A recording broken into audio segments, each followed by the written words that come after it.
project that would draw on our expertise and our experiences. So Claire, she needs no introduction. Her work primarily focuses on knowledge and values and beliefs about related to geography teachers. She's a geography educator, and she has a book in progress, in press, right? In press. It's titled "Teaching with a Professional Compass: Climate Change." The book title is called "Climate Change Education: Knowing, Doing, and Being." Tricia, also a geography educator, she works with her work focuses on pre-service geography teachers and how these influences shape their subject matter knowledge. And for me, I am primarily in social studies and civic education, although Tricia and I have collaborated together on a particular project that looked at teachers' knowledge of and understandings of the purpose of climate change education. So, as you can see, Claire her work focuses not only on knowledge, but also in terms of values and beliefs. Chu Huang focuses on children's knowledge of climate change education. Tricia and I have looked at teachers' understandings of the purpose of climate change education. So you can see it kind of like overlaps, but not, we don't work exactly in the same area. In addition, Claire, Tricia, and Chu Huang are very active in the IGU Commission for Geography Education. Tricia, myself, and Chu Huang are very active in the Southeast Asia Geography Association as well. So this grant opportunity gave us a perfect excuse to sit down together to think about what we really wanted to focus on and what we thought was going to be really important moving ahead. And we came up with the idea of focusing on trying to develop a protocol that would examine students' knowledge and beliefs about climate change. So I'm just going to provide just a brief overview of our presentation, then Tricia will take over and then Claire will wrap it up. So I'm going to talk a little bit about the introduction and purpose of the study. We will also talk a little bit why we think it's important at this present point in time. We'll talk a little bit about our research questions and the results of our initial literature scan, and talk about how this actually has implications for our conceptualization of this particular survey protocol. And then we'll talk about some of the next steps that we hope to carry out. Oh, where is this? This one? Yeah. Okay. So we thought that we'll start off with a quote from this particular network. Well, basically our understanding is that education, while it's not a magic bullet, it is a necessary condition for because we think that even without educational interventions or adequate or effective educational interventions, even the most well thought out climate change policies may not necessarily succeed. So our idea was to come up with a research instrument that could be used around the world to assess what students know and believe about climate change. And we think that this is particularly important because of the increasingly contentious and contradictory political discourses around the causes, consequences, as well as the appropriate solutions to climate change. All right. Since we're in London, so we thought that we'll talk a little bit about the gap. However, the gap here focuses primarily on the gap in terms of literature. So we looked at previous work, and what we noticed is that many of the research studies actually focus a lot on knowledge gaps on the part of students. And separately, we noticed another set of studies that focus on students' attitudes and beliefs. We also noticed that these studies tended to be small scale or country specific, and many of these studies also focus primarily on environmental education rather than specifically on climate change. So these were some of the things that we identified as part of our literature scan. So since there's a gap, we'll try to close it. And we thought that we'll develop an international baseline study of students' knowledge and beliefs, largely because we noticed that attitudes towards and awareness of climate change varies enormously across many different contexts. Likewise, the level of participation in terms also varies significantly. In addition, we also noticed through our initial literature scan that the curricula of different countries in terms of how they address the causes and consequences of climate change also vary significantly. And there seems to be this lack of a multinational research that's focused specifically on climate change. So these are our research questions. The first research question focuses on knowledge. So what do students know about climate change? More specifically, what do they know about the science of climate change?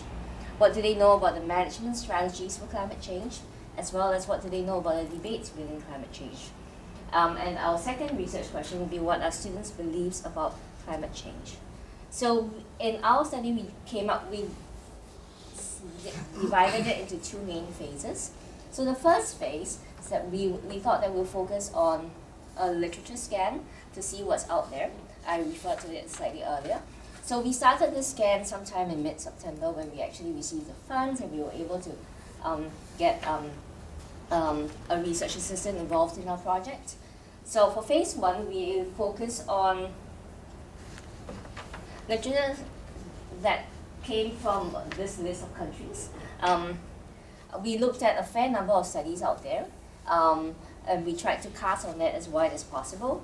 And based on this scan, as well as some of the work done by Chiu Hang earlier, we noticed that there was a clear pattern of knowledge gaps and misconceptions about climate change among students from different countries. So based on this, and drawing on some of this scan as well as some of the conclusions from other works, we moved on to phase two. And Tricia will take over. So we're now at the stage in the project where we've looked at the scan, we've got some understanding of what type of literature or what kind of work exists. And we're trying to draw upon this now to craft our instrument. So right now, things are still quite hazy. We're trying to work through the fog, and hopefully, in a couple of months, there will be clarity and we can close the gap more successfully. But just based on the literature that Li Qing mentioned, a number of clear gaps or misconceptions came up. And we felt that we needed to categorize them. And these are some of the knowledge dimension categories that we've come up with at this stage of the project. The first would be there are lots of misunderstandings about the causes of climate change or the causes of global warming. And to us, this is very important, and I will talk a little bit more about how these knowledge dimensions will be incorporated into our research instrument. But right now, these are the gaps that we've identified, and I'm going to just talk very quickly about why these are important misconceptions or gaps that we need to find out about regarding whether students are unclear about climate change. So firstly, the causes of global warming, the types and relative contributions of greenhouse gases. There's a lot of misconceptions and confusion about which greenhouse gases contribute to climate change more significantly versus which of these greenhouse gases are more abundant within the atmosphere. This type of knowledge, all of these knowledge dimensions matter. And they matter because if students don't have a clear understanding of the science of climate change, then what happens is that the types of actions that they need to follow would also be flawed and would not really address the issues of climate change. So therefore, we felt it was very important because knowledge is a precondition, a necessary but not sufficient condition to developing environmental citizenship and stewardship for the environment. We wanted to really try to find out in our international baseline survey whether students actually had these misconceptions across the countries, or was it just in very small isolated studies?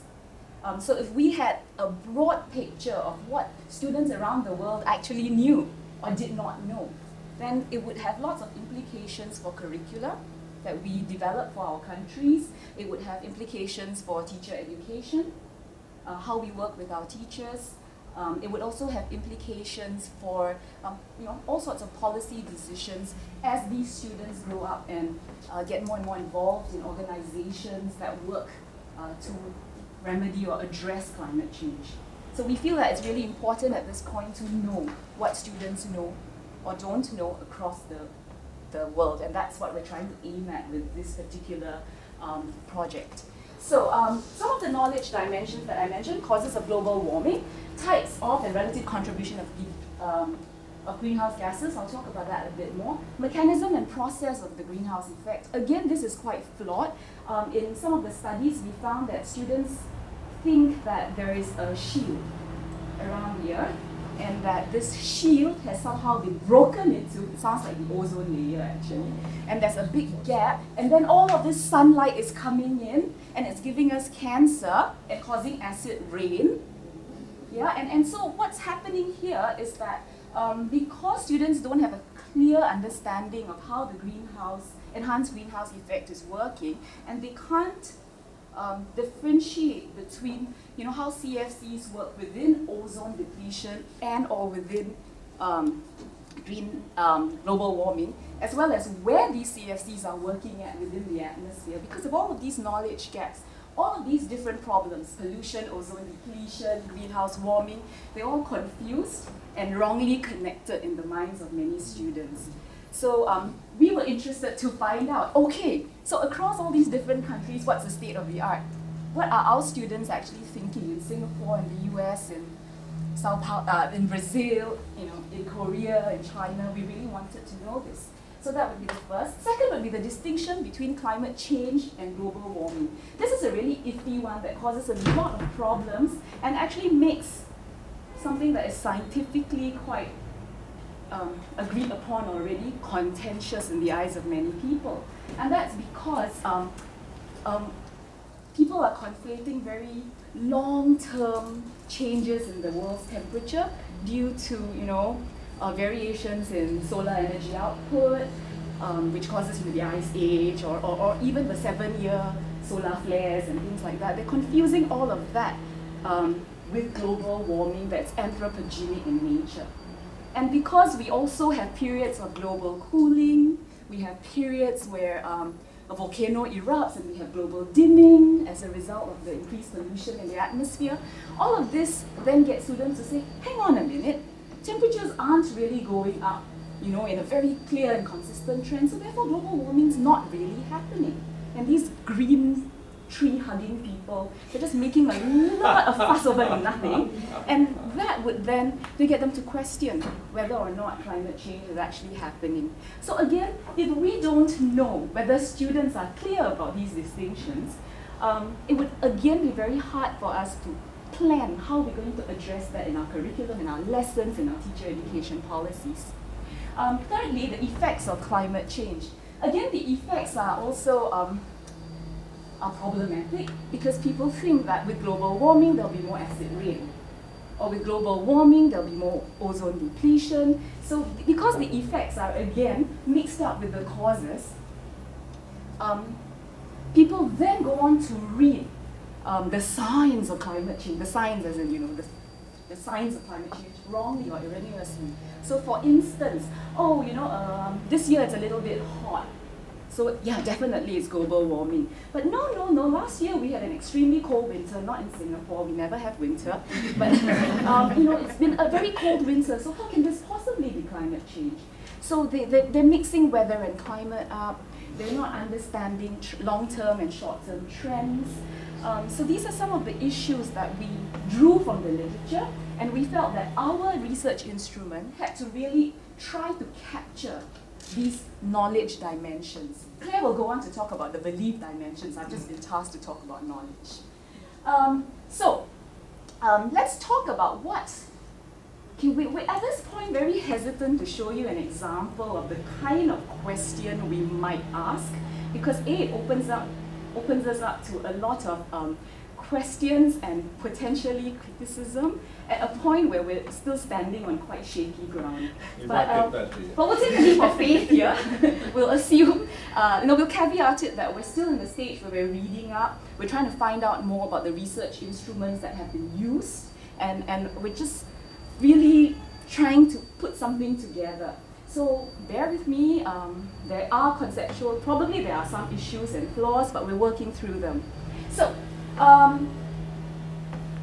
think that, I'm not sure why this is here, but I think it was supposed to be an elaboration of the previous slide, but I've already done that, so maybe we'll skip this over.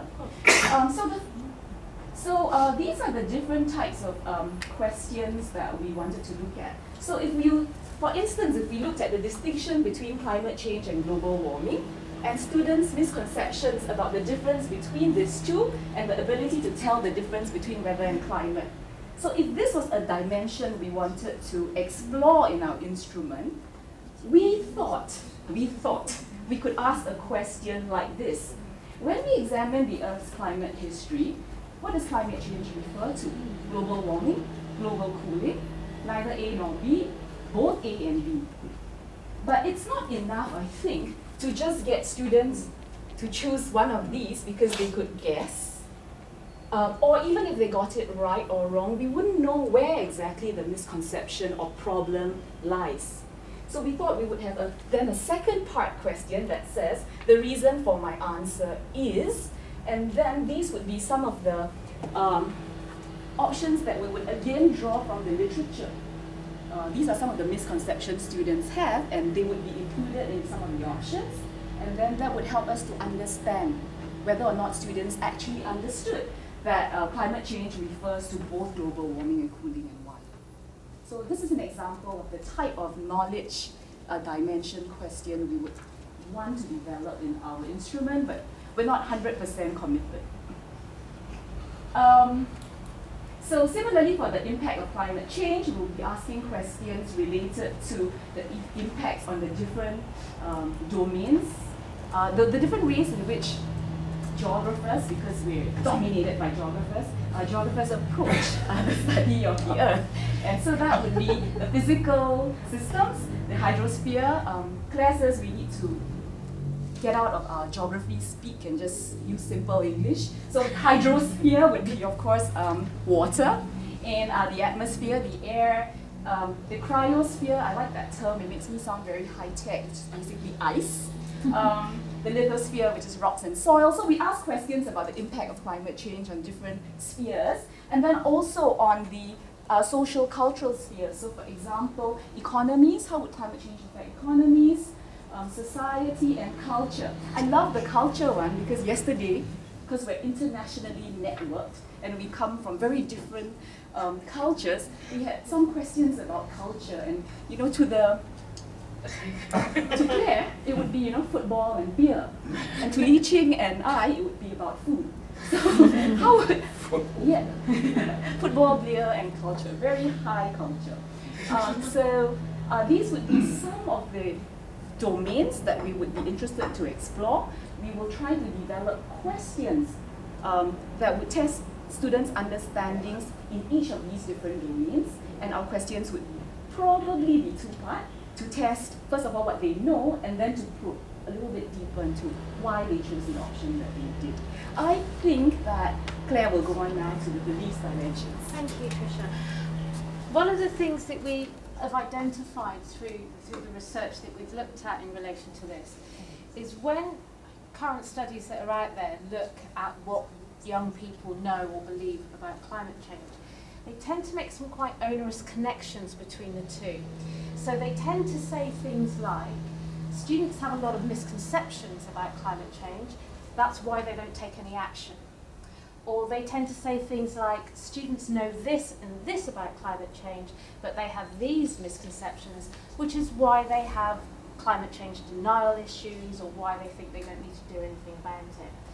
So one of the things that we thought was incredibly important for our survey to look at as well was not just what students know or don't know about climate change, but also what their beliefs were about climate change. But in focusing on beliefs, we were also really conscious that it's an incredibly tricky area, particularly with a kind of survey instrument to try and find out about. And so we didn't only look at the climate change literature here, but we also looked at other literature about students' attitudes and beliefs in other areas. And in particular, we focused on this international report here, which is actually about civics education, and it's about it's an enormous report, 38 countries, 140,000 students. And what it looks at is the relationship between civics knowledge, attitudes, and values in terms of what lower secondary school students know. And we've taken our categorisation here partly from that report. They actually separate values and attitudes. We've put them together, and I'll explain why. But also looking at behavioural intentions and behaviours. And whilst we were arguing yesterday about football, beer and food, we're also arguing about the correct spelling of the word behaviour. But as I'm doing this bit, we're doing it the English way.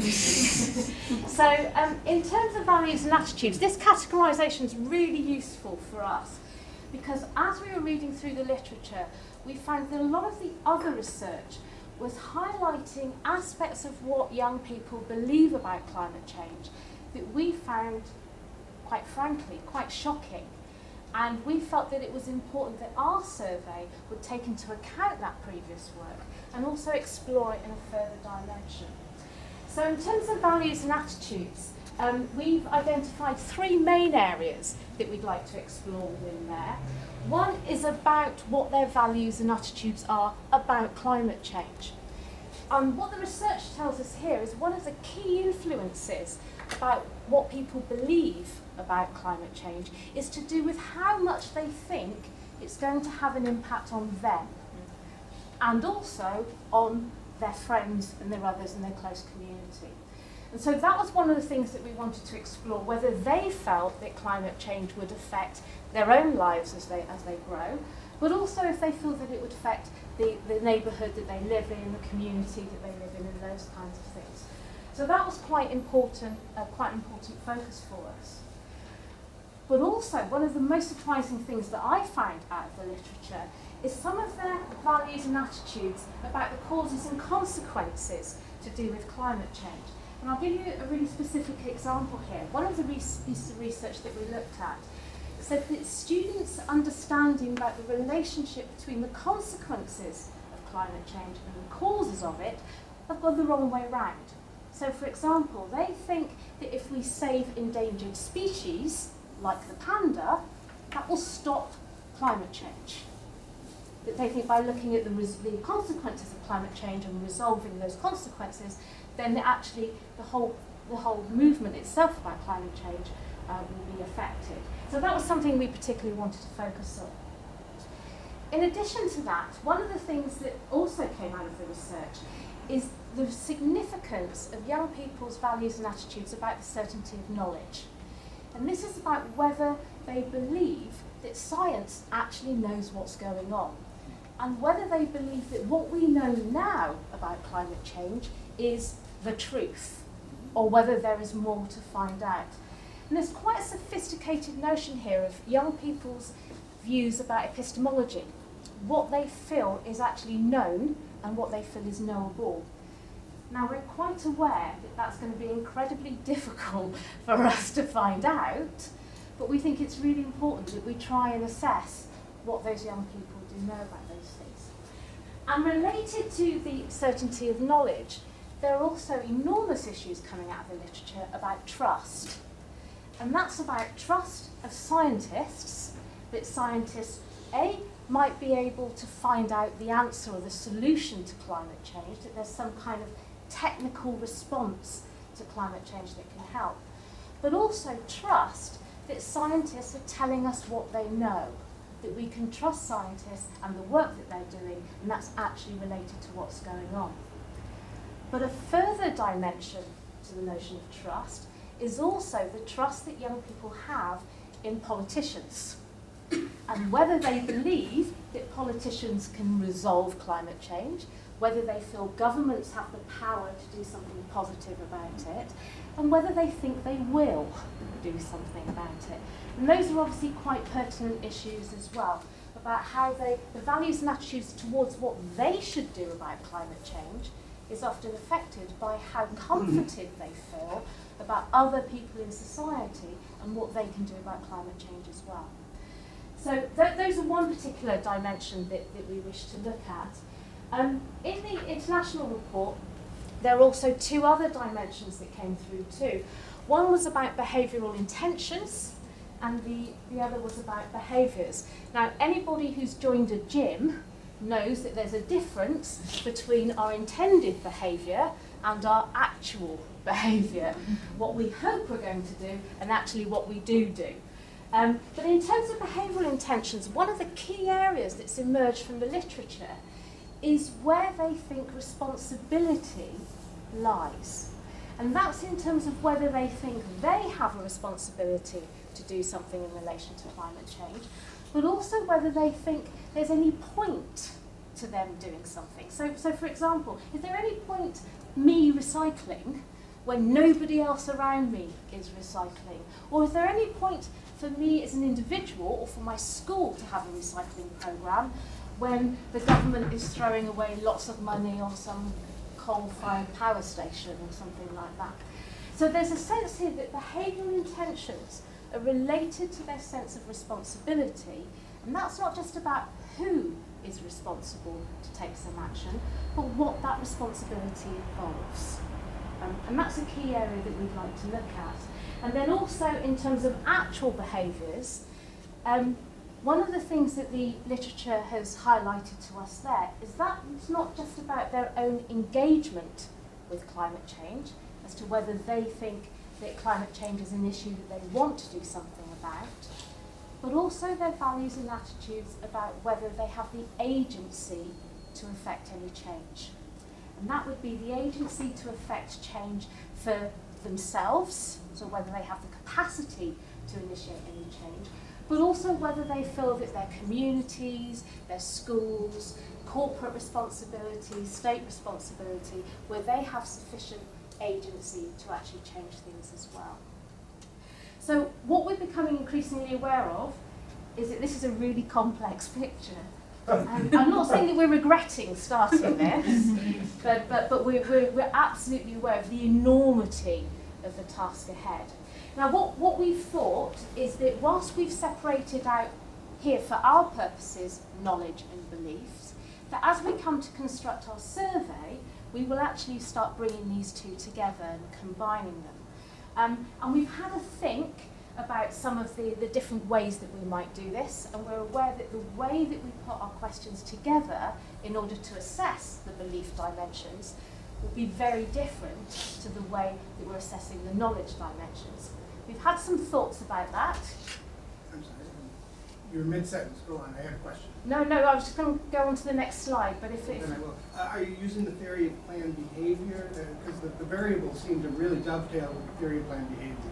we have talked about planned behaviour, and we have it on our to-do list.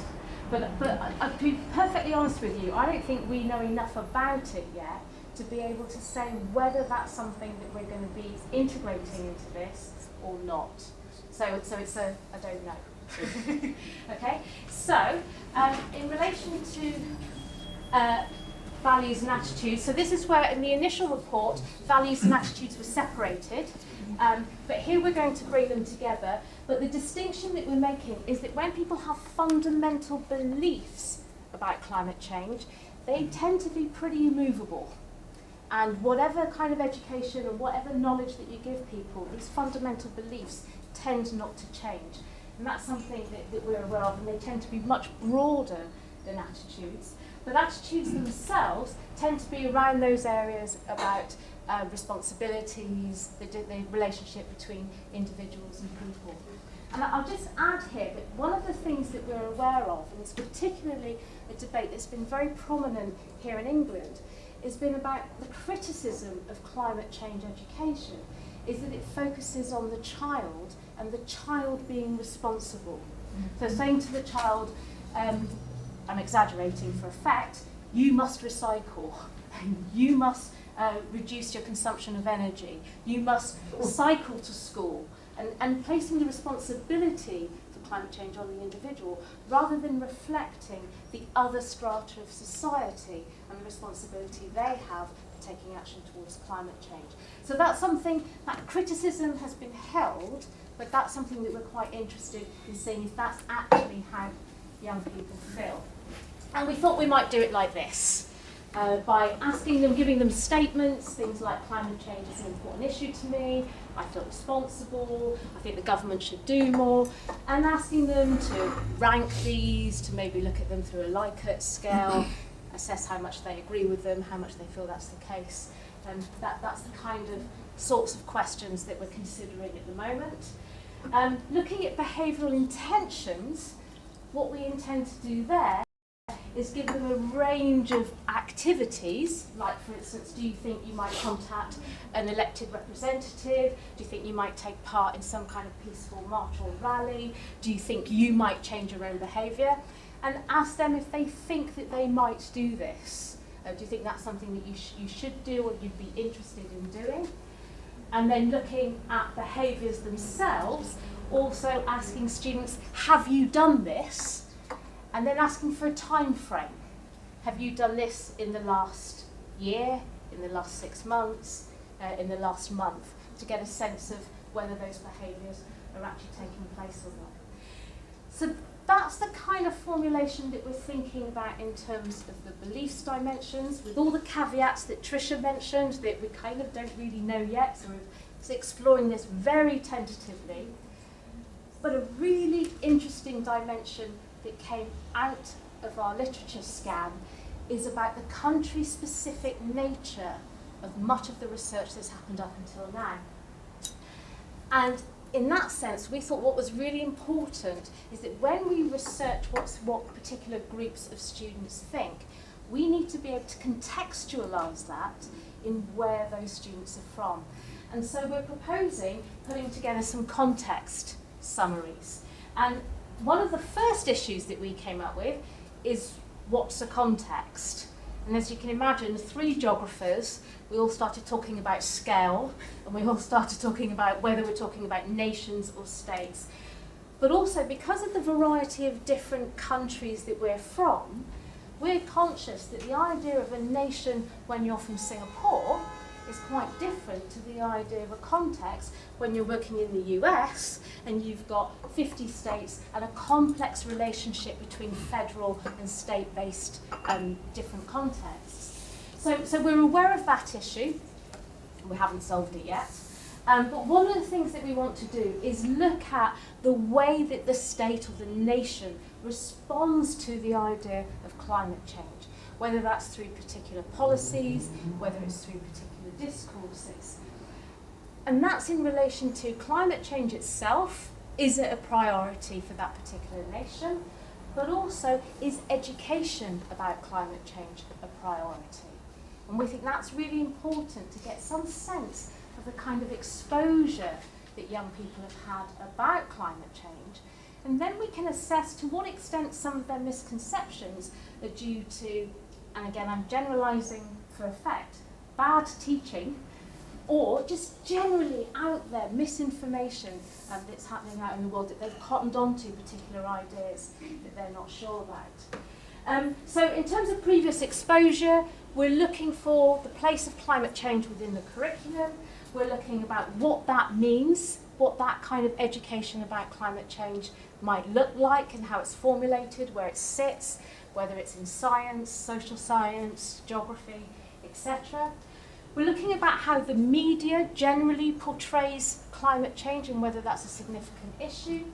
And also back to this terribly complex notion of society and what that means and how society as a response reacts.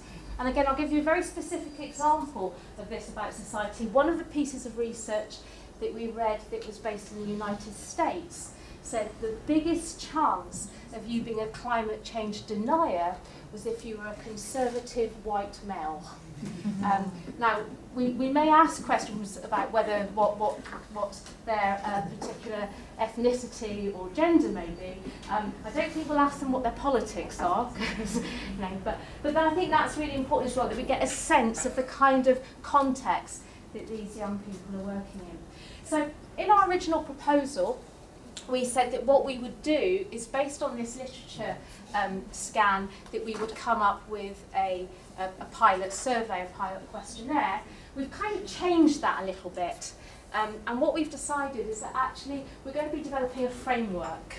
And this framework will consist of two parts. One will be the context summary to give some sense of what that bigger picture is like.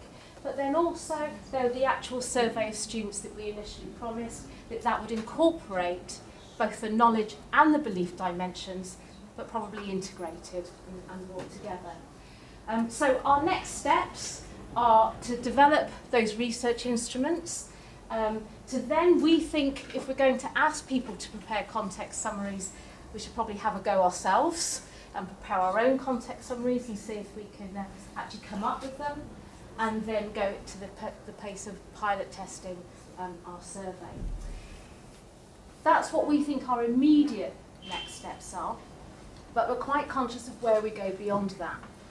The whole ambition of this project and this proposal was that we would be able to generate something that could be used in a multinational context.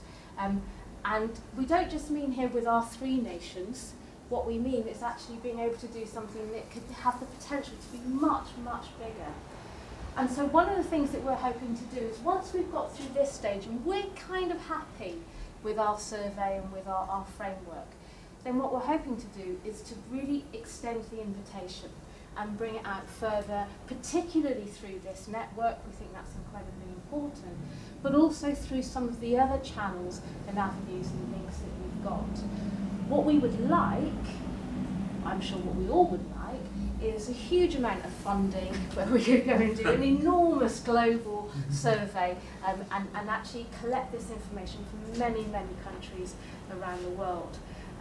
But what we're hoping to do is that as soon as we've got this in some kind of state that we're really happy with and we think has got potential, then we really want to look for ways in which we can expand this out further, invite more people to participate, and also to try and extend the reach of this particular piece of research.